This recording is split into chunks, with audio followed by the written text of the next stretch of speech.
अब आ जाते हैं इंटरमोलेक्युलर फोर्सेस, ठीक है नी। इंटरमोलेक्युलर फोर्सेस हम डिस्कस कर रहे हैं, ठीक है। हमने बॉन्डिंग सारी डिस्कस कर ली, मेटालिक, कोवेलेंट, आयोनिक, डेटिव वगैरह जो भी सारी बॉन्डिंग्स थी हमने सारी डिस्कस कर ली। Now we are discussing intermolecular forces. Intermolecular forces तीन काइंड्स की होती हैं and we will study them in great detail today. Intermolecular forces होती क्या है वैसे? जैसे इनका नाम है इंटरमोलेक्युलर, यानी मॉलिक्यूल्स के बीच में these are the forces. So basically if you have molecules, let's say this is H2 and you have another molecule of H2, so the force of attraction that exists between them, this is known as an intermolecular force. ठीक है? So intermolecular forces are the forces of attraction between one molecule and its neighboring molecule. So basically you'll define it as force attraction between one molecule and a neighboring molecule. Intermolecular forces की जब हम बात करते हैं तो we discuss them जब हम simple molecules की बात कर रहे हैं, ठीक है। तो मैं मेटालिक बॉन्डिंग में इसकी ज्यादा डिस्कशन नहीं करूंगा, मैं आयोनिक बॉन्डिंग में इसकी ज्यादा डिस्कशन नहीं करूंगा, मैं जायंट कोवेलेंट बॉन्डिंग में इसकी डिस्कशन नहीं करूंगा ज्यादा। क्यों? बिकॉज आयोनिक भी जायंट है, मेटालिक भी जायंट है, जायंट कोवेलेंट भी जायंट है। और हमने क्या पढ़ा, जब स्ट्रक्चर जायंट होता है तो उसमें वो बॉन्डिंग फोर्स तोड़ी जाती है। तो आयनिक क्योंकि जायंट है तो उसमें आयोनिक बॉन्डिंग तोड़ी जाएगी when you are melting and boiling. when you are metallic, because metals are giants, so उसमें जब आप melting और boiling कर रहे हो तो उसमें metallic bonding तोड़ी जाएगी, ठीक है। जब आप giant covalent हो तो क्योंकि आप giant हो तो उसमें कौन सी force तोड़ी जाएगी? उसमें फिर covalent bonding वाली ही force तोड़ी जाएगी, ठीक है। so it does not make any sense to talk about intermolecular forces in that case. intermolecular forces हमें कहां पे बात करनी पड़ती है? when we are talking about simple molecules, ठीक है। सिंपल मॉलिक्यूल से क्या मुराद है? यानी छोटे कोवेलेंट कंपाउंड्स, ठीक है। So molecules that are small, they don't exist in large, very large structures. So for example Cl2, chlorine 2, ठीक है।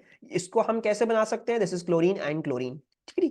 अब इसमें अगर आप ये करें कि आप बीच में से इसकी कोवेलेंट बॉन्डिंग तोड़ दें तो इसकी केमिस्ट्री चेंज कर जाएगी, ये Cl गैस बन जाएगी और दूसरी वाली भी Cl गैस बन जाएगी। तो ये आपने केमिस्ट्री ही चेंज कर दी।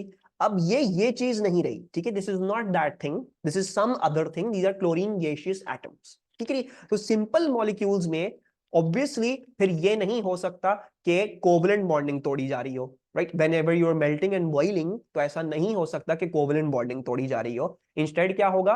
these intermolecular forces, there must be some forces between the molecules that are being broken and made whenever you're melting or boiling or doing whatever, freezing या condensing, ठीक है। सो हम जब भी इंटरमोलेक्युलर फोर्सेस की बात करेंगे तो हमारे पास क्या होंगे? सिंपल कोवेलेंट मॉलिक्यूल्स होंगे, because it does not make sense to talk about intermolecular forces over there in metallic, ionic and giant. और इसमें अगर आपने कोवेलेंट बॉन्डिंग तोड़ दी तो केमिस्ट्री चेंज हो जाती है, ठीक है।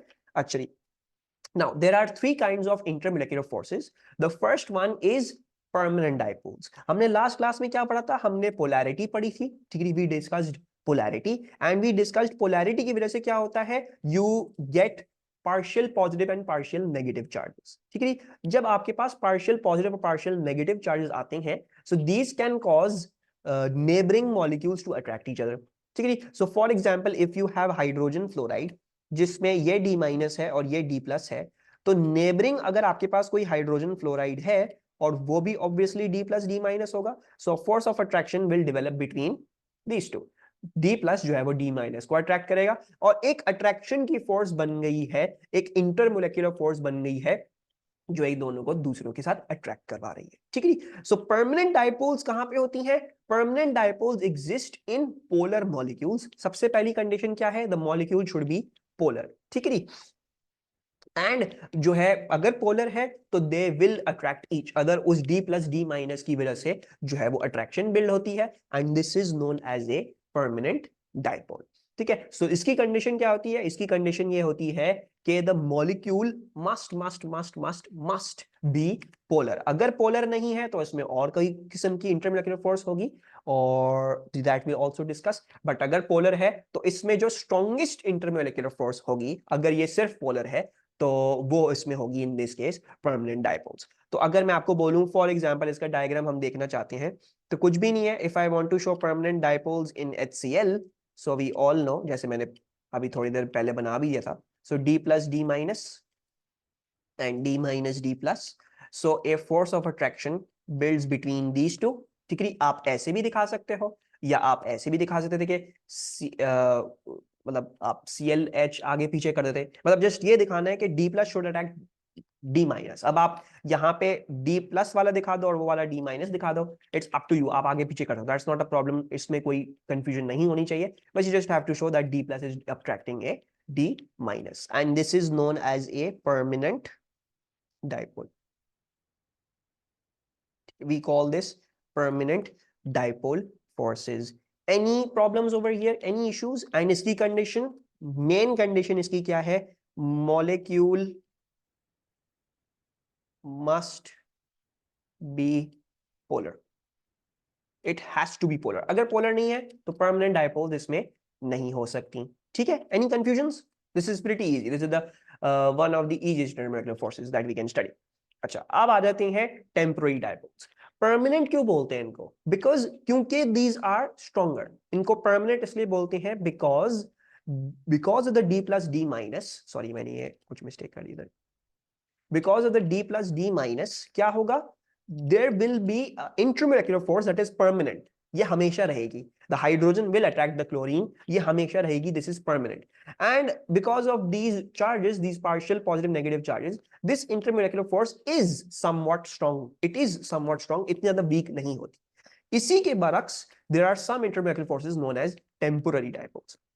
temporary dipoles क्या होती हैं और ये क्यों हमने जो है वो ये temporary dipoles निकाली? So basically, अच्छा ठीक है, HCl का मॉलिक्यूल है, सही है, ठीक है। अब अगर कोई मॉलिक्यूल है जो पोलर नहीं है, तो for example if you have a molecule that is H2, तो इसकी मेल्टिंग बॉइलिंग करते हुए तो परमानेंट डायपोल्स तो टूट नहीं सकती। So we needed some other force, we need to identify some other force that must be in H2। या फिर फॉर एग्जांपल हीलियम, हीलियम तो मॉलिक्यूल भी नहीं होता, तो अब ये इसको जब मेल्टिंग बॉइलिंग कर रहे हैं तो इसमें कौन सी फोर्स टूट रही है, क्या हो रहा है क्या नहीं हो रहा, we have to explain that phenomena as well, and that explanation comes through temporary dipoles. ठीक है जी, तो टेम्पोररी डायपोल्स क्या होते हैं? These are temporary forces of attractions. ठीक है, permanent dipoles were permanent forces of attractions formed due to polar nature of a molecule. ठीक है, so that is the permanent force of attraction that exists between two polar molecules, that is known as a permanent dipole. Temporary dipole क्या है? Temporary dipole सिर्फ और सिर्फ ये है कि it is a temporary force of attraction that happens due to the electron arrangement at a specific time. So the temporary force of attraction formed between electrons and nuclei due to electron density not being symmetrical at any instant. You don't have to learn this. कोई आपसे ये इसकी definition नहीं पूछेगा temporary dipole force की, मुझे definition बता दो, तो इसकी फिक्र नहीं करनी। The definition is not important in this case scenario. It's just over here to give you an idea, और नीचे हम डिस्कस कर लेते हैं इसका मतलब क्या है। ठीक है, सो फॉर एग्जाम्पल अगर हम हीलियम की बात करते हैं, सो हीलियम क्या होता है? Helium is something like this. ठीक है, हीलियम में जो है उसका जो न्यूक्लियस होता है दैट इज 2 प्लस चार्ज्ड। ठीक है, एंड उसके इलेक्ट्रॉन्स जो है वो 2 होते हैं, valence, and it has only got 2 electrons. Actually किसी इंस्टेंट पे हीलियम ऐसा हो सकता है लाइक अ कंप्लीट स्फीयर, लेकिन क्योंकि electrons are continuously whizzing around, इधर उधर जाते रहते हैं, तो at some instant what can happen इसके 2 प्लस यहाँ पे हो जाए, इलेक्ट्रॉन्स यहाँ पे हो सकता है ये, क्योंकि इलेक्ट्रॉन तो completely wheezing around.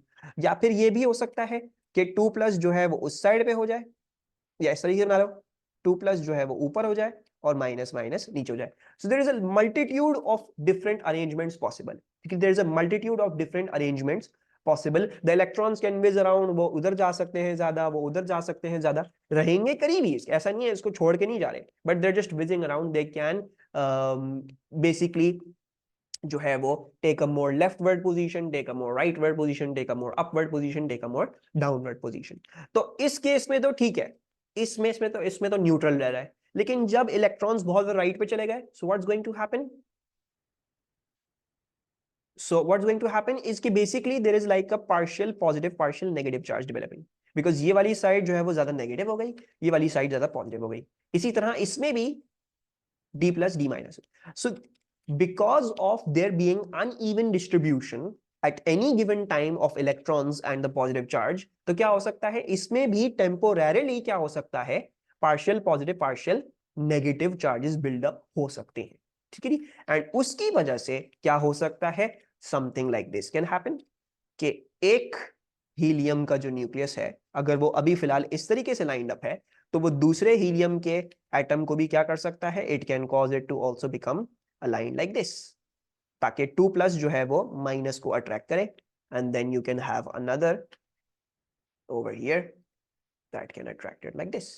So at any given time, because of the electrons whizzing around thickly and going over here and there, the charge density can become uneven. So इसमें तो जीरो है चार्ज, लेकिन इसमें d plus d minus exist करना शुरू हो गया. So therefore क्योंकि अब ये ऐसा हो गया, तो नेबरिंग में भी क्या होगा, नेबरिंग में क्योंकि माइनस आ चुके हैं, तो nucleus will attract over here, negative charges repel होकर दूर हो जाएंगे. So at any given time, because of the electrons moving around, because of there being uneven distribution, all of the atoms in helium can actually align themselves in certain ways that they can attract each other.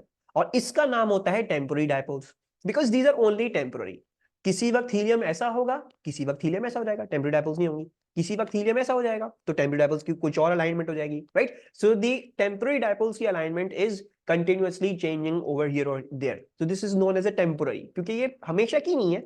This d plus d minus is not a permanent thing. It is just happening because of a unsymmetrical position, unsymmetrical arrangement of the electrons at any given time.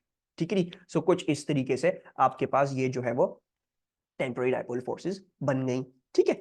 As you can see that these are not going to be very strong. Why? Because these are temporary. ये बन किस वजह से रही है, सिर्फ इस वजह से कि इलेक्ट्रॉन्स इधर उधर जा रहे होते हैं, तो एक अनइवन डिस्ट्रीब्यूशन हो गई, तो अट्रैक्शन बन गई. So these are not very strong. In fact these are actually the weakest intermolecular force. So these are weakest intermolecular force.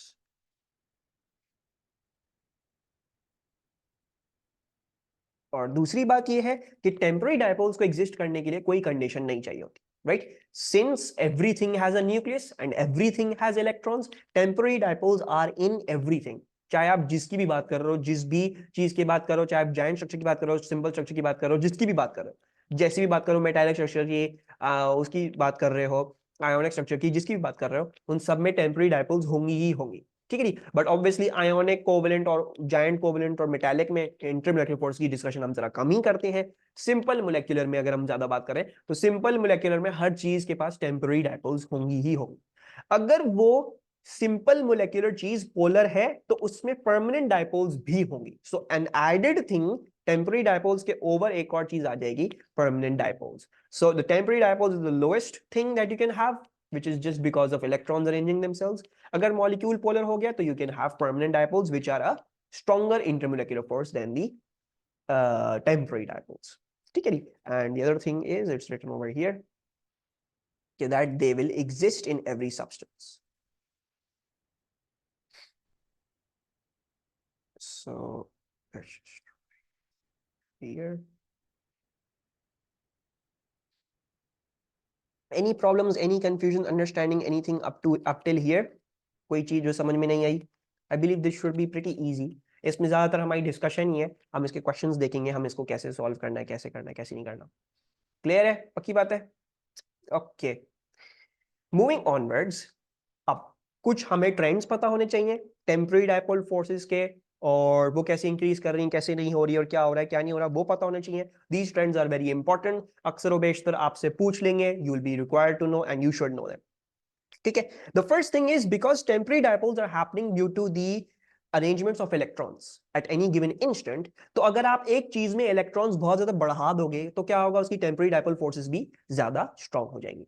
So what do we mean by that? As the number of electrons increase, the temporary dipole forces get stronger. अगर आपके electrons increase कर रहे हैं, increase कर रहे हैं, increase कर रहे हैं, तो क्या होगा, temporary dipole forces will get stronger. So maybe you could be asked it in group 17. We know fluorine is gas. We know chlorine is gas. We know bromine is liquid. We know iodine is solid. तो आपको पूछ सकते हैं, भाई melting point, boiling point नीचे की तरफ क्यों इंक्रीज कर रहे हैं? So you'll say the electrons are increasing. Down the group, the number of electrons are increasing, therefore the temporary dipole forces are getting stronger, and therefore the melting points, boiling points are getting stronger. ठीक है. And this is going to hold for any group. नीचे जाते हुए किसी भी group पे क्या होगा, इलेक्ट्रॉन्स इंक्रीज करेंगे. So for example helium to krypton भी, why are the melting points, boiling points increasing? Because of number of electron increasing. इसी क्वेश्चन को मैं थोड़ा सा चेंज करके दे दूं. अगर मैं ऑर्गेनिक केमिस्ट्री में घुस जाऊं, मैं मीथेन लूं, फिर मैं इथेन लूं, फिर मैं प्रोपेन लूं, फिर मैं ब्यूटेन लूं, फिर मैं पेंटेन लूं, तो कार्बन 1 था, इधर 2 हो गए, 3 हो गए, 4 हो गए, 5 हो गए, हाइड्रोजन भी इंक्रीज कर रहे हैं। तो obviously this had the least electrons, this has more electrons, this is more, this is more, this is more. All of them are non polar, homonuclear diatomic, ये तो डायटोमिक है ही नहीं। और ये भी हमने डिस्कस किया था, कार्बन और हाइड्रोजन क्या होते हैं, similar electronegativity, right. So to explain why their melting point, boiling point is increasing, the reason is going to be because the number of electrons is increasing. So one of the factors why temporary dipole forces increase are going to be more number of electrons. And at any हम chapters भी पढ़ेंगे, हम बहुत दफा discuss भी करेंगे इस चीज को, मैं जहां जहां रिक्वायर्ड होगा मैं तो लिखवाऊंगा specifically, but you should know. And this is one of the factors why melting points, boiling points increase because of temporary dipole forces getting stronger. अच्छा, दूसरी बात ये है कि जो स्ट्रेट चेन मॉलिक्यूल्स होते हैं they also experience a stronger temporary dipole force attraction than branched molecules. क्या मतलब है इस बात का? मतलब इस बात का ये है कि अगर आपके पास एक मॉलिक्यूल है जो स्ट्रेट चेन है, ठीक है, so this is a molecule, ये ऊपर वाला is a straight chain molecule, ठीक है। अब क्योंकि ये स्ट्रेट चेन है तो और आपस में इसी के जैसे मॉलिक्यूल क्या कर सकते हैं, इसके बहुत ज्यादा करीब आ सकते हैं, ठीक है। There will no hindrance, they can come up very close, and so what's going to happen, there is going to be more temporary dipole forces strong, मतलब there will be more temporary dipole forces forming. Okay, so basically in straight chain molecules the temporary dipole forces will be stronger. Number one reason being because these are straight, so they can pack closely together. So let's write this down, pack closely together. जितने ज्यादा करीब होते हैं उतनी ज्यादा stronger इंटरमोलेक्युलर forces होंगी, उतनी ज्यादा अट्रैक्शन होगी, तो पैक क्लोजली टुगेदर। दूसरा ये देखोगे the surface area is also huge, ठीक है। सो the intermolecular force will act from over here, it can act from over here, it can act from over here, it can act from over, it has multiple points from where it can act, so the surface area is also more. लेकिन अगर इसी ही चीज को मैं क्या कर दूं, मैं ब्रांच कर दूं, अगर मैं इसमें से एक चीज तोड़ के यहां पे ले आऊं, if I make something like this, तो you can now see कि the molecules cannot pack as closely together, they cannot pack as closely together क्योंकि ये एक CH3 है which is hindering it from getting it too close, because ये कुछ volume रखता है, कुछ मास रखता है, तो अंदर तो नहीं घुस पाएगा उसके, they cannot just get too close. Similarly ये वाला भी जो उसका नेबरिंग है वो भी इस वाले के बहुत करीब नहीं आएगा। टेम्पररी डाइपोल फोर्सेस होंगी, but they're first of all going to be weak because they cannot pack closely as closely together. दूसरा ये surface area भी इतना नहीं है, you had a larger surface area, there was 4 that were in a chain, इधर सिर्फ 3 हैं जो चेन में है, और मसला ये है कि उसमें से बीच कबाब की हड्डी भी एक है जो बीच में जो है वो खड़ा हुआ है, and it's not allowing us to make strong temporary dipole forces to the molecule above. So the other factor how temporary dipole forces can be क्या कहते हैं affected is through branching. एक क्या है, नंबर ऑफ इलेक्ट्रॉन्स इंक्रीज करेंगे, temporary dipole forces increase करेंगी। अगर आपके पास स्ट्रेट चेन है तो उसकी टेम्पररी डाइपोल फोर्सेस स्ट्रॉन्गर होंगी then something that is branched of the same in which has the same number of electrons, ठीक है। सो क्योंकि ये ब्रांच है इसका सरफेस एरिया कम है और ये पैक भी इतना क्लोजली नहीं कर सकता है, ठीक है। So let's also right this over here, cannot pack as closely together, and so therefore the intermolecular forces, the temporary dipole forces in this are going to be weaker, whereas in this they're going to be stronger. So if I ask you एक straight chain molecule देके और एक branch chain molecule देके और मैं आपसे पूछ लूं कि किसका melting point boiling point higher होगा, तो you should know that the melting point boiling point of the straight chain thing should be more, given they both have the same number of electrons. ये दोनों एक ही चीज है, बस branching करी है मैंने एक में, ठीक है। They're both same, they have the same number of electrons, so therefore I can comment. अगर इसके इलेक्ट्रॉन ज्यादा होते तो फिर ऑब्वियसली इसकी टेम्पररी डाइपोल फोर्स ज्यादा स्ट्रांग होंगी, लेकिन क्योंकि ये आइसो इलेक्ट्रॉनिक है, they have the same number of electrons, तो अब मैं ब्रांचिंग को देख के या स्ट्रेट चेन को देख के कमेंट कर सकता हूं। So over here melting point slash boiling point higher, ठीक है। Any problems over here in these two things? And इंशाल्लाह जब हम जैसे जैसे कोर्स करते जाएंगे तो ये this is not the last time we are going to do this, we are going to do this a lot of the times, हम इसको बार बार देख रहे बार बार चीजें हम ये रिवाइज करते रहेंगे, कहाँ कहाँ हमें जरूरत है, where where to know what are these things. अच्छा, The next thing is temporary dipoles will exist in all molecules. Temporary dipoles are weaker than permanent dipoles. ये हम लास्ट में भी डिस्कस करके आ चुके हैं. दूसरी जो तीसरी बात है वो ये है कि अगर एक मॉलिक्यूल में परमानेंट डायपोल्स भी एग्जिस्ट करती हैं और टेम्पररी डायपोल्स भी एग्जिस्ट करती हैं, तो उसको हम एक कलेक्टिव नाम दे सकते हैं और उसको हम बोल सकते हैं वैन डर वाल्स फोर्सेस. ठीक है. So don't get me wrong in this, मैं थोड़ा सा इसको और एक्सप्लेन कर देता हूं.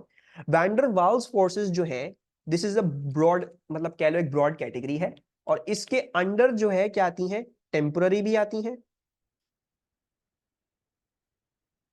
और इसी के अंडर जो है वो और दूसरी कौन सी फोर्स आती है, इसी के अंडर परमानेंट डायपोल्स भी आती है. तो बेसिकली अगर आपको पता है कि सिर्फ टेम्पररी डायपोल फोर्सेस है, या सिर्फ सिर्फ परमानेंट तो हो नहीं सकती, टेम्पररी होंगी या फिर टेम्पररी प्लस परमानेंट होंगी, right, because temporary is the weakest, that exist in everything. Permanent कब होगा, जब मॉलिक्यूल पोलर होगा.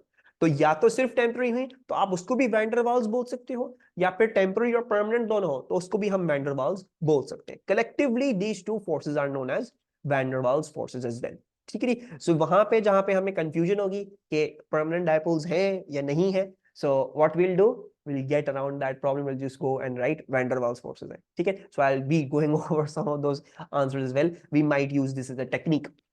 और कभी कभी लिखा हुआ जाता है तो आपको घबराने की जरूरत नहीं है. van der Waals forces just temporary dipoles and permanent dipoles क्या कहते हैं, combined together. ठीक. ओके.